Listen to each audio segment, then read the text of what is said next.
Hello ladies and gentlemen, my name is RenderTechnician and welcome to another episode of RenderTech Classic. In this episode we're going to be looking at the original Five Nights at Freddy's. This is the game that came out in August 2014 and in my mind is the best in this series. I don't know how we're going to do this. Let's set you all to fire so we can give a good representation of what you guys do without being too difficult. Now, the main reason I think this game is much better than its so-called successors is because it feels a lot more balanced. When you die, it never feels cheap. It always feels genuine, like the reason why you died was entirely your fault.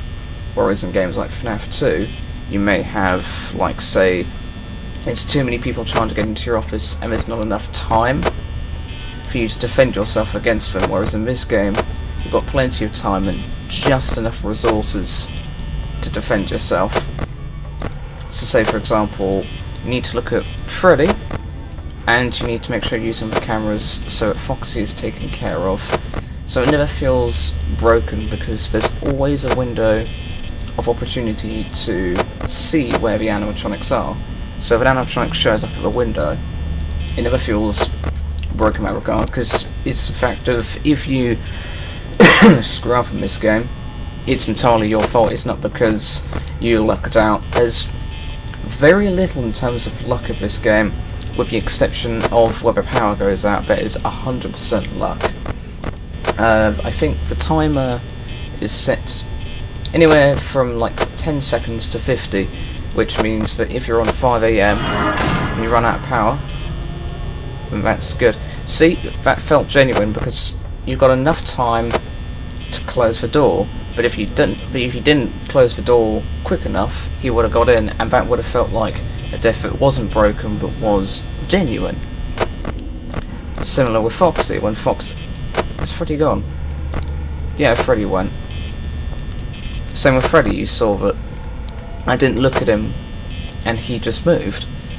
Whereas in, say, FNAF 2, you could have the camera up. You could have the camera up, winding the music box, and then one of the animatronics would pull the camera down. That's why I don't like the concept of the Freddy mask. I think it's a reasonably good idea, but it's very poorly executed. In the oh god.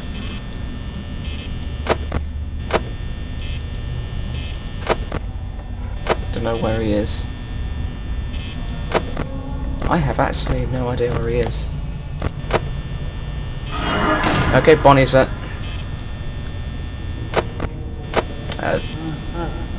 Okay, we need to keep up.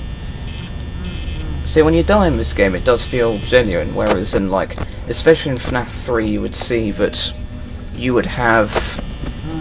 Okay, he's out there. So you'd have maybe Springtrap, and he would be outside, but then you'd have hallucinations coming in at the exact wrong time, and then they would attack you, even though you could have been perfect, got every single thing right, but something would come in, like maybe you get an error at the wrong time, and that will cause you to screw up and die. Whereas in this game, there's no concept of that. The power is balanced. You're always going to have enough power. The doors are never going to just stop working for no reason. The doors will always work as long as there's power going to them. It's just a case of the only thing stopping you from dying is your own stupidity. I mean, essentially you could leave the power on if you really wanted to, but the reason why you don't want to do that is because this chicken out here will probably try to eat you or some shit like that. And my roommate just standing out my roommate's actually a big fan of my work, believe it or not. Yes, thank you for ruining the recording.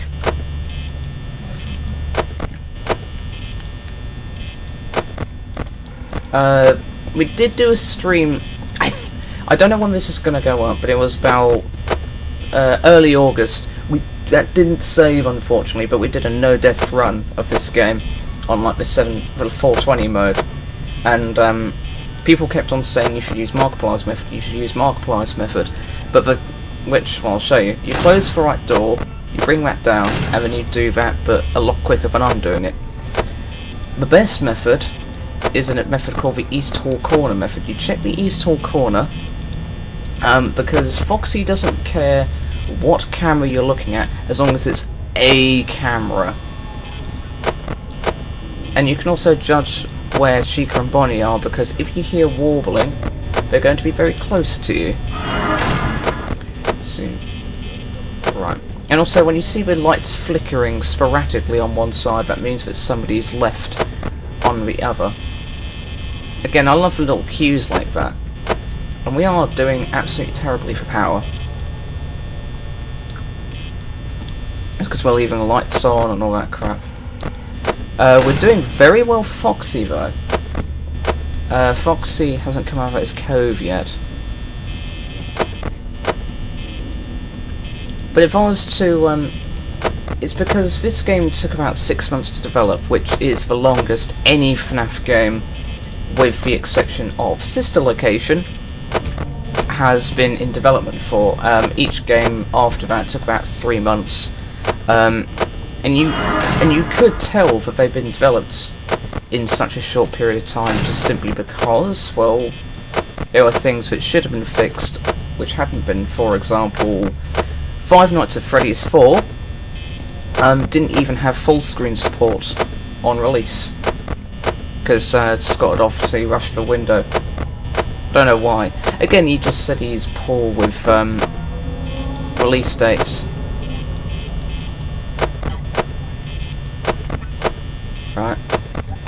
When we see Freddy there, okay, he's not there, fine. You really shouldn't be doing that with the right door open.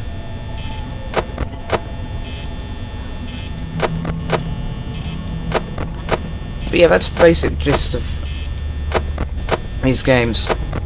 If someone who's never played the Five Nights at Freddy's series came up to me tomorrow and said, Render, you know, which game of the series would you personally recommend? I'd say pick the first one, because it gives you a good overview of what Scott's capable of. I'm going to go play the Desolate Hope, because that game is incredible. I mean, like I said, the only thing stopping you from dying is your own stupidity, whereas in FNAF 2 there are so many different variables. You know, one of the characters could drop in at the wrong time, or the music box, what couldn't be wound enough, for Foxy's just being a dick, or there's too much coming into your office. And in this, I like the idea of they have to be kept outside of the office, not just they come into your office and then you just gotta pray that they don't see you.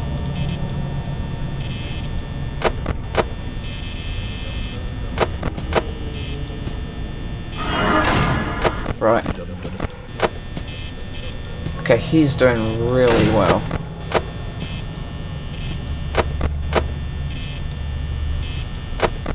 Say when it hits 6 AM, 5%, we just leave it. Because each night it lasts about 1 minute and 28 seconds. I know it's short. On the mobile version it's shorter, but to compensate, the animatronics are more aggressive. But I'd actually argue that, to some extent, the mobile version is actually easier than the PC version, just simply because in this version you've got to use your mouse and the cursor has to move across more of a surface area, whereas on a mobile it's just one tap away. And because most people are going to be playing it on a 4-inch screen, you know, it's going to be easier. I'll just leave it now. So the idea here is we're going to buy ourselves more time. You should only do this if Foxy isn't peeking out of his cove, because if he's peeking out of his cove, you would have seen with some Markiplier's playthrough, he'll come out of the cove. And there you go, that saves our giblets. I don't know where it was said, but that the yay sound effect is actually a stock effect from the Apple software, not Bandcamp, GarageBand. It's very interesting, actually. I found that a lot of sound effects that Scott used in his games were used in other games, believe it or not. For example, whenever a hallucination plays and you've got that breathing sound effect, that was used in Rage, which is made by id Software. And if you pay close attention, if anyone's played the Telltale Batman games, I was watching my friend Turbo play it, the gas mask sound effect that the soldiers use at the beginning of the game is the exact same sound effect that Scott used in the FNAF 2 mask. So it's quite interesting to see different games using, say, the same sound effects, and you can actually, there's a whole depository of sound effects that have been used by Scott. Okay, well that was Five Nights at Freddy's 1 RenderTech Classic. The next one we'll be doing FNAF 2, then we'll probably do FNAF 3, and then eventually we'll go on to FNAF 4.